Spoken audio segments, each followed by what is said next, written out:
আমাদের বন্দরের মন্ত্রণালয়কে আমি ডিও লেটার দিয়েছি এবং বন্দর মন্ত্রীকে আমি আহ্বান জানিয়েছি উনি শীঘ্রই এটা ভিজিট করতে আসবেন। লালমনিরহাটের মোগলহাট বন্দর বন্ধ 4 দশক, সম্ভাবনা এখনো অমলিন। হ্যাঁ সুপ্রিয় দর্শক, ঠিকই শুনেছেন।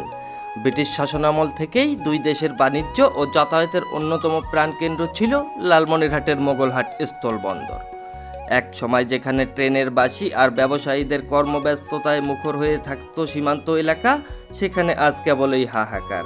পরিত্যক্ত প্ল্যাটফর্ম, ভাঙা রেল লাইন আর জীর্ণ ভবনগুলো এখন এই বন্দরের হারানো ঐতিহ্যের সাক্ষী হয়ে দাঁড়িয়ে রয়েছে। দীর্ঘ 4 দশক ধরে বন্ধ থাকা এই স্থল বন্দরটি পুনরায় চালুর দাবিতে ফুঁসে উঠেছে লালমনিরহাটের সর্বস্তরের মানুষ।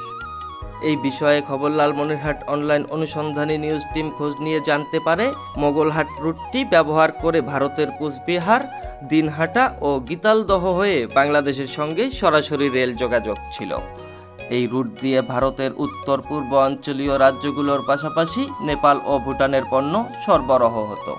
তবে 1988 সালের ভয়াবহ বন্যায় ধরলা নদীর ওপর নির্মিত রেল সেতুটি ভেঙে গেলে এই বন্দরের যোগাযোগ ব্যবস্থা বিপর্যস্ত হয়ে পড়ে এবং পরবর্তীতে 1995 সালে বন্দরটি আনুষ্ঠানিকভাবে বন্ধ হয়ে যায়।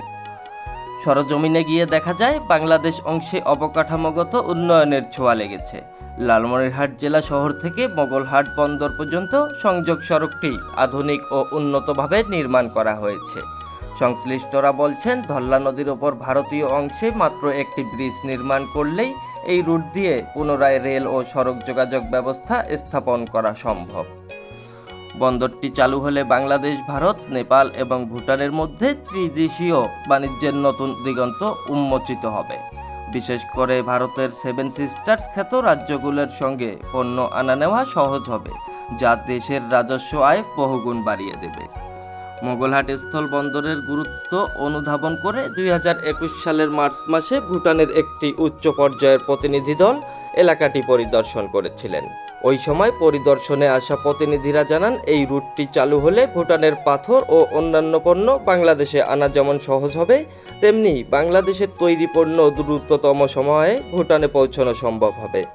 তবে এই সফরের কয়েক বছর পার হলেও দৃশ্যমান কোনো অগ্রগতি হয়নি। এই বিষয়ে Lalmonirhat chamber of commerce and ইন্ডাস্ট্রিজের সদস্য ও বিশিষ্ট ব্যবসায়ী নেতা মিজানুর রহমান সাংবাদিকদের বলেন, মোগলহাট শুধু একটি বন্দর নয়, এটি এই অঞ্চলের অর্থনীতির লাইফলাইন। এই রুটটি চালু হলে পরিবহন খরচ অর্ধেকে নেমে আসবে এবং স্থানীয় ব্যবসায়ীরা সরাসরি নেপাল, ভুটানের সঙ্গে বাণিজ্য করতে পারবেন। সরজমিনে গেলে স্থানীয়রা খবর লালমনিরহাট অনলাইন অনুসন্ধানী নিউজ টিমকে জানান, বন্দরটি পরিত্যক্ত থাকায় ওই এলাকায় বেকারত্ব বাড়ছে। এটি পুনরায় চালু হলে হাজার হাজার মানুষের কর্মসংস্থান হবে এবং এলাকার আর্থসামাজিক অবস্থার পরিবর্তন ঘটবে। এই বিষয়ে লালমনিরহাট জেলা প্রশাসক মোহাম্মদ রাশিদুল হক প্রধান সাংবাদিকদের বলেন, মোগলহাট স্থলবন্দর চালুর বিষয়টি সরকারের উচ্চ পর্যায়ে বিবেচনাধীন রয়েছে। আমরা ইতোমধ্যেই প্রয়োজনীয় তথ্য ও সুপারিশ সংশ্লিষ্ট মন্ত্রণালয়ে পাঠিয়েছি।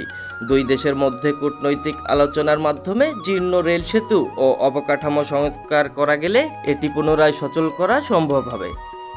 AI রাজীব, খবর লালমনিরহাট।